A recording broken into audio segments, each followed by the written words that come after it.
A gente cai de novo no programa da falta da escola, né? Tudo você vai cair nisso, na falta da escola, porque a escola ela vai abrindo, depois você vai definindo seus interesses, né? E eu digo que a escola ela torna a pessoa menos intransigente. Então, hoje a gente vive tempos de muita intransigência. Quando você vai olhar a própria formação disso, você vai ver que é uma formação encurtada, que a intolerância está muito ligada a essa ignorância. Ela vira um instrumento, né, de força, de poder. Então, eu vou agora, eu grito aqui, eu falo ali, porque poder está na minha mão. Vai ser assim, né? E aí você perde a capacidade de dialogar. Essa que é uma pena. Vamos lá, que isso aí é papo já para a nossa Vamos. conversa. Vamos fazer a abertura aqui que a gente começa. Ok. Sejam muito bem-vindos a mais um episódio de Os Prefeitos. Podcast onde a gente fala sobre aquilo que acontece na vida do município e olha que acontece coisa pra caramba nos municípios. E a gente hoje vai falar sobre um tema que eu adoro, que é educação.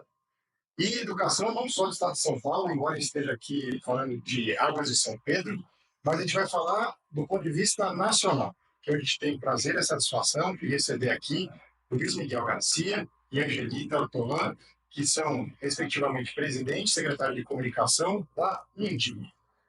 Luiz, apresenta para a gente o que é a Undime. Bom, primeiro é uma alegria poder estar aqui dialogando com a Angelita, representando, né, toda essa diretoria, e mais que diretoria, acho que representando aí 645 municípios paulistas. A Undime, ela é uma entidade que está aí chegando próximo dos 40 anos, ela surge em 86 com o processo de democratização, né, de redemocratização do país, crescimento das redes municipais de educação, e ela tem como objetivo mobilizar e articular os dirigentes municipais de educação em defesa da educação pública com qualidade social. Ou seja, a educação que atenda, que seja inclusiva, que possa fazer com que a gente tenha uma cidade mais justa, um país mais justo, uma sociedade mais justa. Esse é o grande desafio. E nós sabemos que o desafio é tão grande que não dá para fazer sozinho. É preciso fazer juntos, né?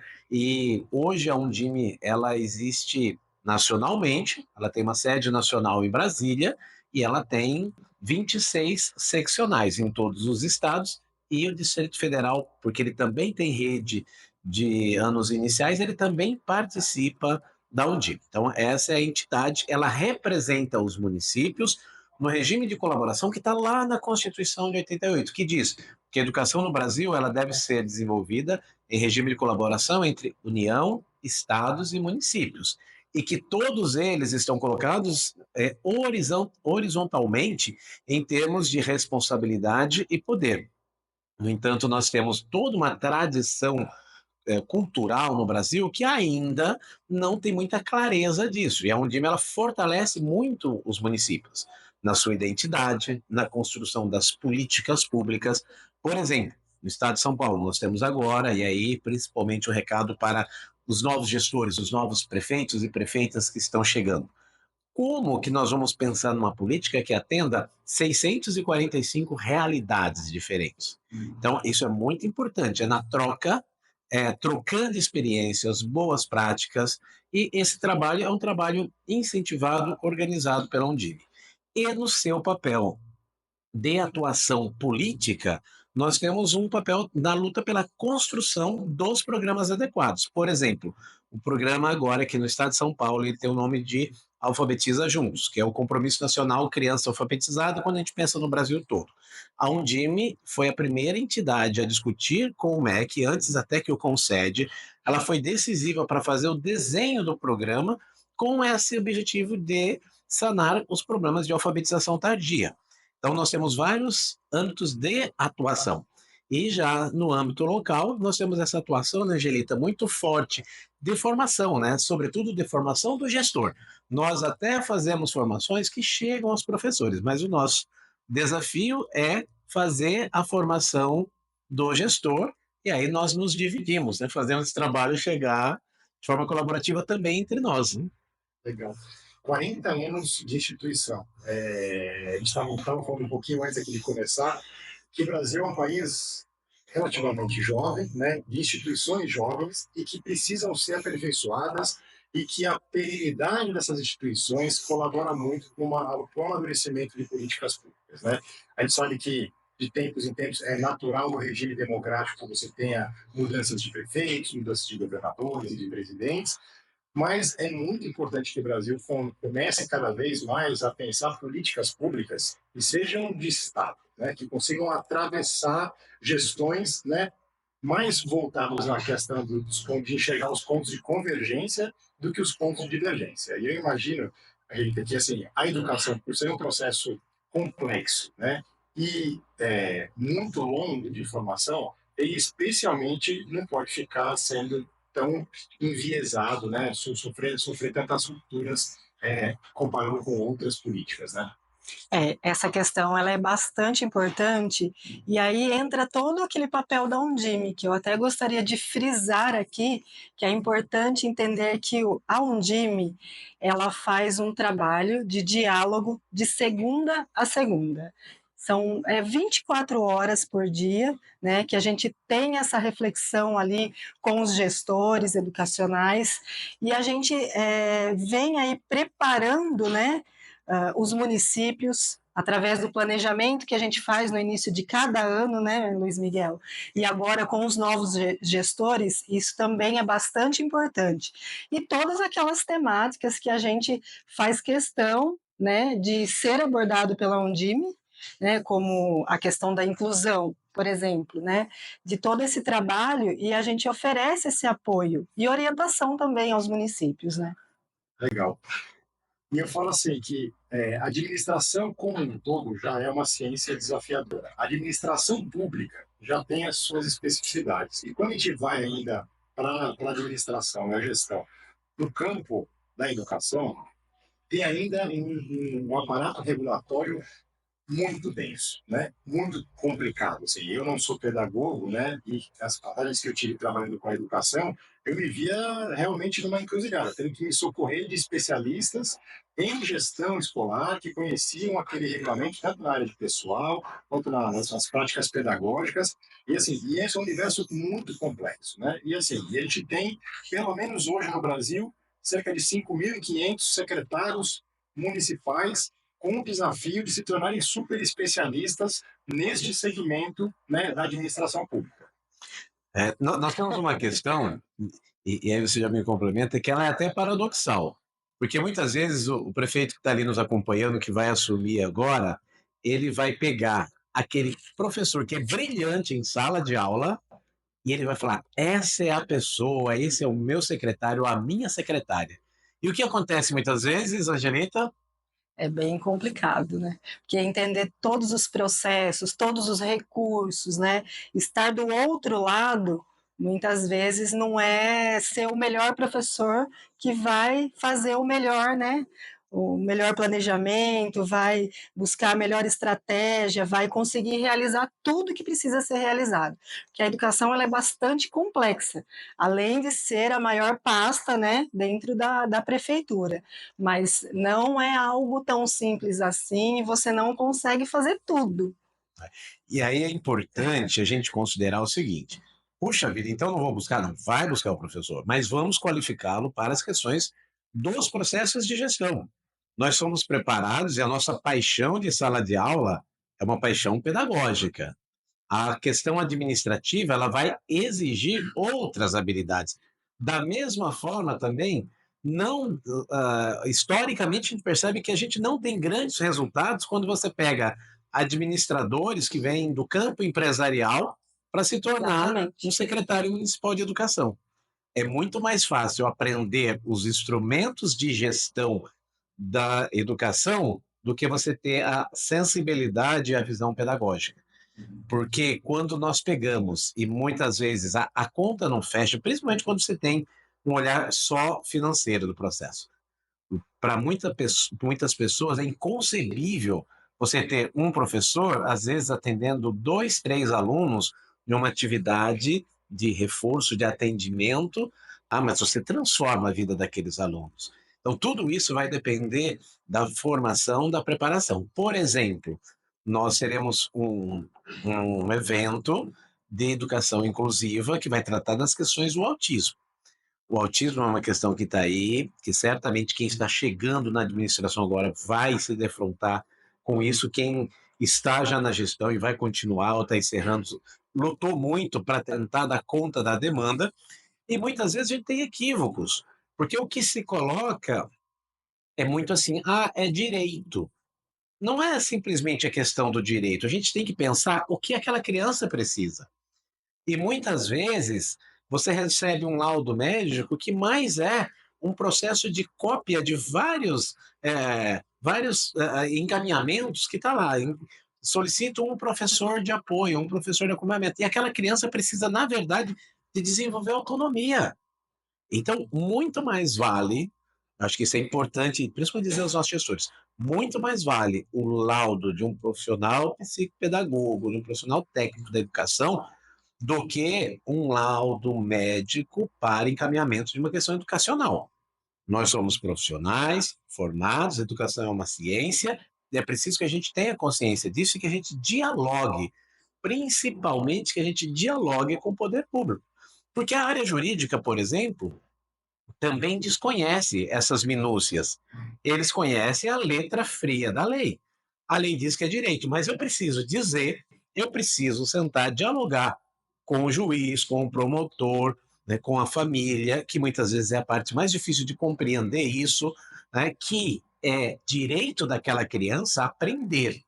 E para ela aprender, ela precisa ter mais autonomia e não é pondo alguém para ficar ali de acompanhante que ela vai se desenvolver. Então, olha como é desafiador. E o dirigente, o secretário municipal de educação, ele precisa ter essa sensibilidade pedagógica, mas ele precisa administrar o orçamento, ele precisa conhecer a legislação condizente, ele precisa conhecer as minúcias, né, dos recursos humanos, o plano municipal de educação, prefeitas e prefeitos, conhecer o Plano Municipal de Educação é fundamental. Todo mundo que foi eleito, agora ou há 4 anos atrás, e foi reeleito, tem um plano de governo. Mas esse plano de governo, ele é o segundo plano. O principal é aquele que é o Plano Municipal de Educação, que é a lei. Então, nós temos que olhar, nós temos que cumprir, nós temos que atender. E outra coisa muito importante é sempre dialogar, procurar dialogar com família, procurar dialogar com a Câmara, procurar dialogar com os representantes, isso é muito importante. Legal. E aí, assim, você disse na abertura que são 645 realidades diferentes que cada município enfrenta. Eu não tenho a menor dúvida de que no estado de São Paulo a gente tem, por exemplo, escolas urbanas, escolas rurais, escolas em fazendas, em quilombos, então realidades completamente diferentes e que, obviamente, não vai ser uma fórmula mágica que vai conseguir atender essas realidades, né? Mas eu acho que a Undime, eles têm uma condição privilegiada, né? Porque, embora no estado de São Paulo você tenha, por exemplo, algumas escolas em aldeias indígenas, quando a gente olha no Brasil, você tem outros municípios que têm essa mesma realidade. E imagino que a riqueza de trocas de experiências entre essas realidades semelhantes, embora geograficamente, né, em estados diferentes, mas que enfrentam os mesmos desafios, né, que tratam com as mesmas comunidades, assim, como o Dini hoje faz essa conexão e essa troca de experiências entre, digamos assim, os semelhantes? Nós temos os eventos em que tem a aproximação, né? Nós temos fóruns, nós temos seminários, temos formações regionais que as pessoas estão juntas. E no estado de São Paulo, por exemplo, isso acontece em todos os estados. Você tem a seccional e você tem subdivisões regionais. Nós temos 49 polos. Então, em São Paulo, esses 49 polos, eles vão ter aí de 10 até 30 municípios. É uma coisa muito próxima, é quem está no entorno. Então, imagine lá, a Angelita acabou de contratar uma pessoa nova para a equipe dela, precisa treinar, não deu tempo para a pessoa que saiu, mas eu tenho minha equipe funcionando. Manda lá, fica com a nossa equipe. Tá? Você acabou de assumir agora, você vai, conversa, pede para o seu secretário, conversa lá com o município vizinho, procure um time. Então, nós, inclusive, no começo do ano, fazemos uma atividade chamada Giro São Paulo, e fazemos 13 reuniões nas nossas 13 macro-regiões, né? E que oportuniza também isso daí. Então, o fundamental aqui dizer é: não fique só, não se isole. E outra coisa, o município que participa da Undime efetivamente não precisa contratar consultoria de gestão. a Undime vai fazer esse atendimento, nós temos consultoria jurídica que apoia, e essa troca é maior.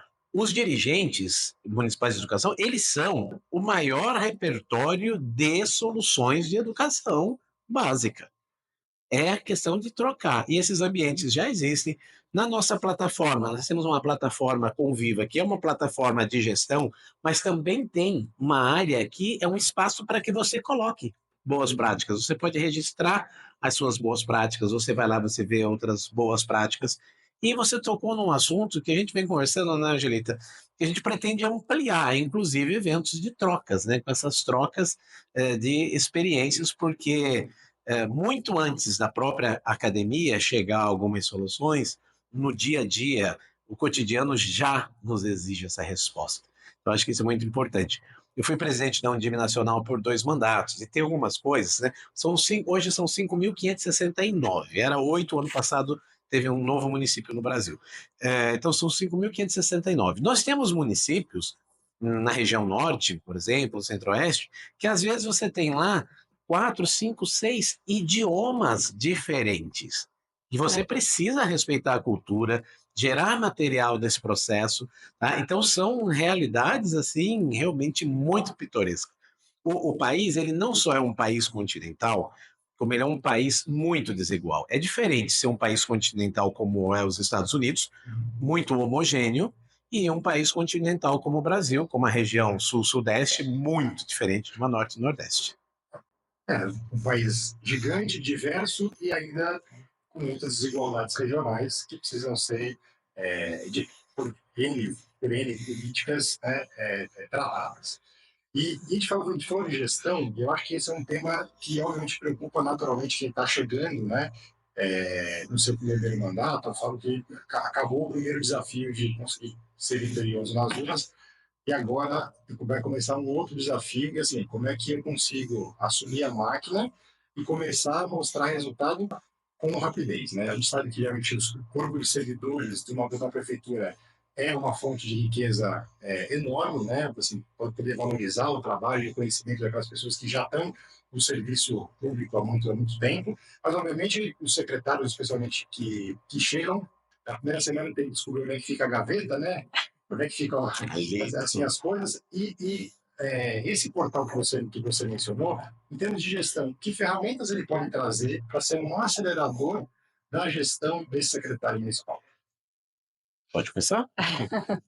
Bom, é chamado de Conviva, né, essa plataforma, e aí ela vem trazer para o dirigente e suas equipes técnicas dentro da secretaria todos os processos que envolvem a educação, desde a equipe, a rota do ônibus escolar, as leis, decretos, formações, orientação para nutricionista, por exemplo, né, que faz parte da equipe da educação, porque a equipe da educação ela é bem complexa, ela é muito ampla, né? E dentro dessa plataforma você consegue tanto acompanhar o seu dia a dia, o que o dirigente precisa fazer na, naquele mês, no mês de janeiro, por exemplo, até a prestação de contas da alimentação escolar, do transporte escolar, quando fecha esse ciclo, o que precisa ser feito, né? E também a parte da aprendizagem, que é muito importante, né, Luiz? Lá ficam armazenados os dados do censo, que pode ser migrado, né, os dados do censo, e aí você tem acesso à sua rede, né, aos avanços. Quando eu falo aprendizagem, lá ficarão todos os dados, língua portuguesa, matemática, e aí você consegue partir, né, de um planejamento, você tem uma visão de como está a rede, né, e você consegue também ir alimentando esse processo dentro do Conviva para que todo mundo tenha acesso e consiga montar aí suas equipes, o seu trabalho, o que precisa ser feito. Então, assim, é uma plataforma bastante completa, né, que ela vem aí orientar o dia a dia, e você recebe esse suporte. Não é só você: "Ah, eu vou acessar, vou ver, não entendi, e como é que fica?". Não, você tem esse suporte, tanto da equipe do Conviva quanto da Undime, para você, realizar ali todos os processos, né. Eu digo, No final das contas, né? eu digo que ele ajuda quem está chegando a entender a sopa de letrinhas, né? O que, que é o Exatamente. Fundeb, o que, que é o VAR, VAR, toda aquela sopa.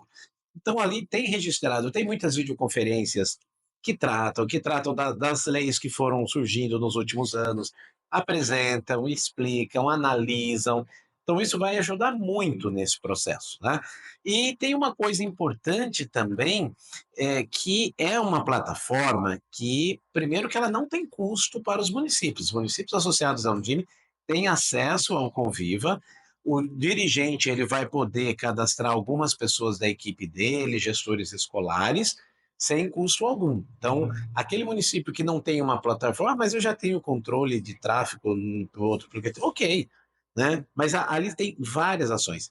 E é muito interessante que quando nós pegamos o mapa de uso, nós vimos que as regiões Norte e Nordeste, que são regiões mais pobres do país e têm mais dificuldade de ter acesso a soluções tecnológicas, são os que mais usam. Então, um uso muito forte. Tá? E, inclusive, em função até a dificuldade mesmo de acesso à tecnologia que eles têm, acesso à internet, ainda assim a plataforma roda muito bem. Então, acho que ela é muito importante nesse sentido. E outra coisa, você tem ali um material com curadoria. Você não tem o risco que tem hoje. Eu procuro uma lei, eu procuro isso ali, eu entro, dou um Google, e você está muito sujeito a ter informação que não tem a qualidade que você precisa para um processo de gestão municipal. Então fica aí o convite, né, para que todo mundo possa usar. E tem uma coisa importante agora que nós estamos trabalhando, que é importante dizer, né, Angelita? Nós estamos agora solicitando aos municípios que façam o seu memorial de gestão. E a plataforma está pronta para isso. Ela vai te fazendo perguntas, é interativa, você vai alimentando com dados, com fotos, com detalhes dos projetos, e ao final ele vai te gerar um livro. Você sai com um livro em PDF, pode imprimir, encadernar. Para quem sai, é maravilhoso, porque você tem o histórico do seu trabalho. No dia 31 de dezembro, essa plataforma fecha, e para você ter acesso de novo, você tem que recadastrar, mesmo se permanecer o mesmo secretário, o mesmo prefeito. Manda o documento, manda o ato de posse, e então volta a ter acesso. Mas eu não apago o que estava lá. Então, sabe aquela realidade antiga, ultrapassada, mas que infelizmente ainda existe, de limpa a gaveta, apaga o computador? Não vai ter Tá isso. tudo lá. Aliás, eu acho sofrível, que só apaga, só deixa uma gaveta vazia quem é vazio, né?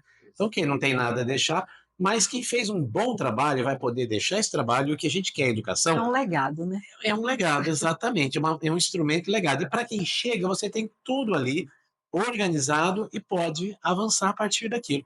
Eu acho que a gente tem falado bastante nas últimas conversas sobre esse momento de transição, né? Que eu acho que o Brasil, mesmo sendo um país ainda jovem e tudo mais, a gente tem um histórico recente de transições muito republicanas, né? Mesmo entre grupos políticos antagônicos, né? Nas várias esferas do poder, de uma maneira que acho que privilegiam o espírito republicano, democrático e a natural troca de orientação que o cidadão exerce na urna de tempos em tempos, né? Eu acho que se os homens e mulheres que estão à frente da administração pública não têm a grandeza de entender esse processo, eles realmente estão no lugar errado, né? Deveriam procurar outro campo de atuação, porque o campo político ele necessariamente pressupõe essa alternância que a gente já percebe que em qualquer regime democrático ele é muito melhor do que qualquer solução boa e definitiva, né? Com certeza. E tem uma coisa importante nesse processo, quando a gente faz essa reflexão, que é o fato de você poder refrescar conceitos, trazer novas possibilidades, mas tem alguns elementos que são centrais. Criança não pode estar fora da escola. Alguém duvida disso? É inquestionável. Se eu vou fazer uma parceria com iniciativa privada para gerar vagas, não, não sou contra. Em parceria com iniciativa privada, tem que ser o poder público, é outra história. Mas criança não pode ficar sem vaga na escola.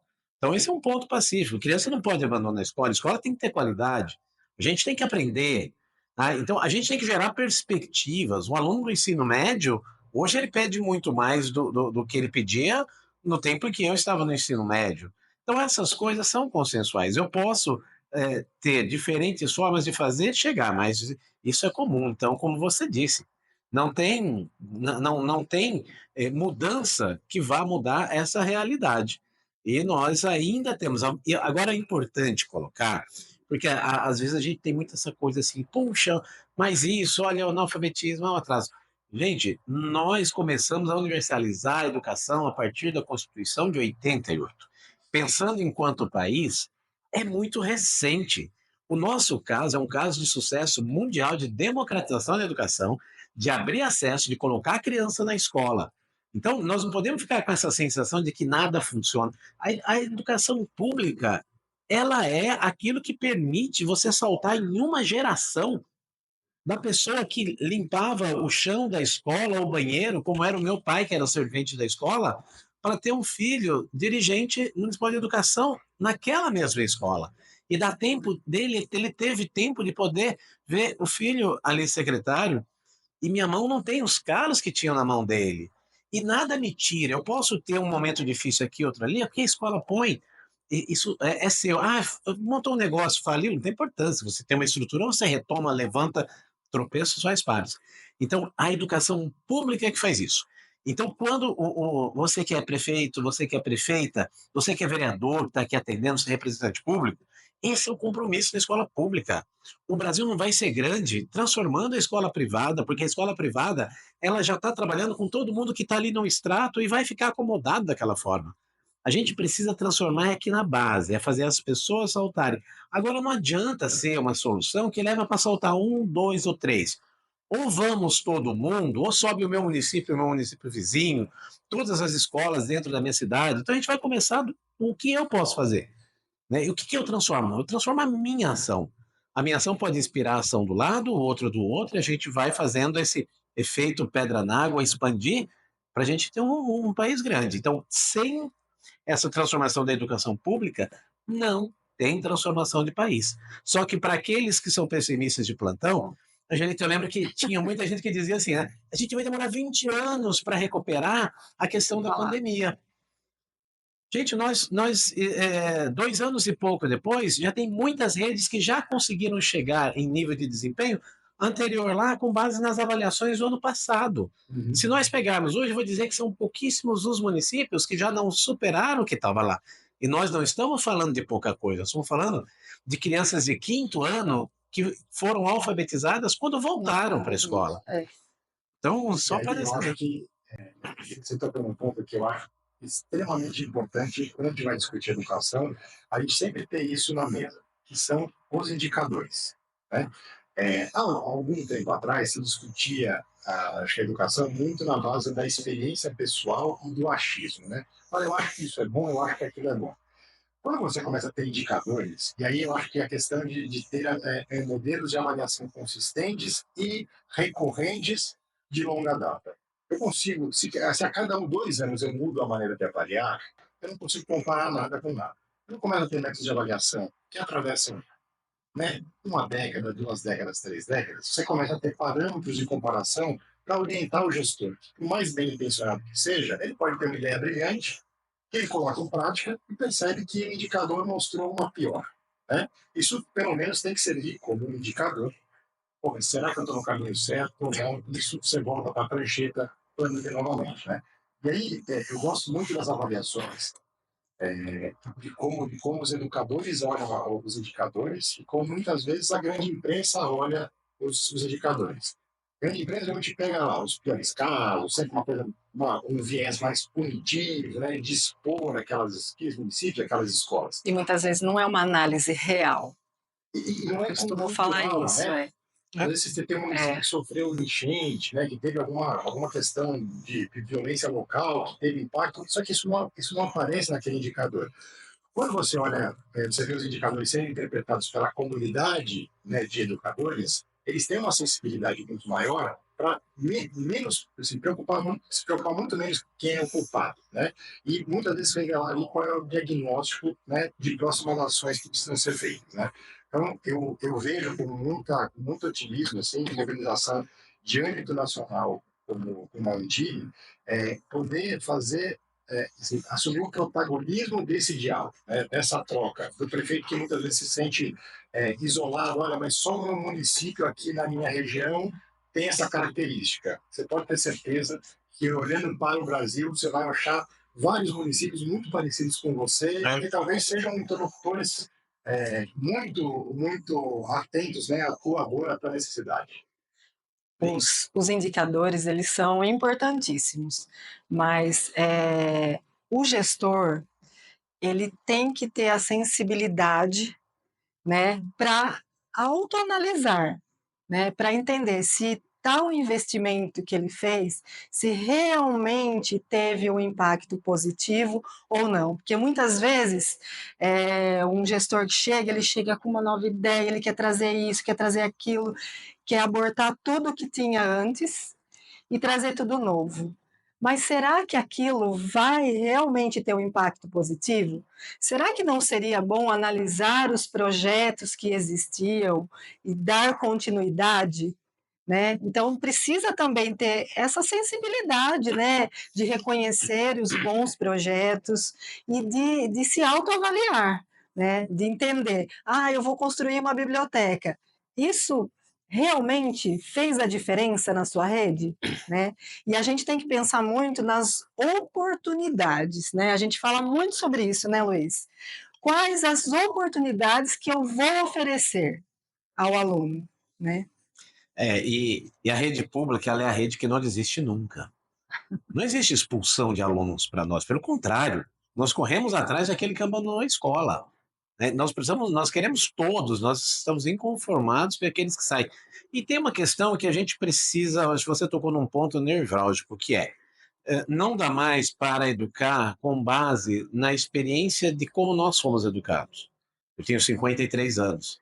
Olhar para 45 anos atrás, 46 anos atrás, para alfabetizar uma criança hoje, que está sendo bombardeada numa cultura multiletrada como a nossa, é um crime, não vai ter resultado. E outra coisa importante, nós temos que compreender que educação é ciência. Falácias à parte, educação é ciência, é técnica, tem várias possibilidades, tem diferentes caminhos, não tem receita única para ninguém. É método isso, é método aquilo, é não sei o quê. Para de demonizar aquele método e vai conhecer várias possibilidades para você trabalhar aquela que se adequa naquele aluno, naquela situação, naquela realidade.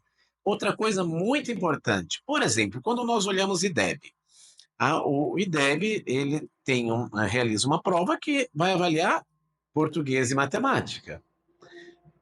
Por si só, ele já é muito limitado. E os conhecimentos das outras áreas?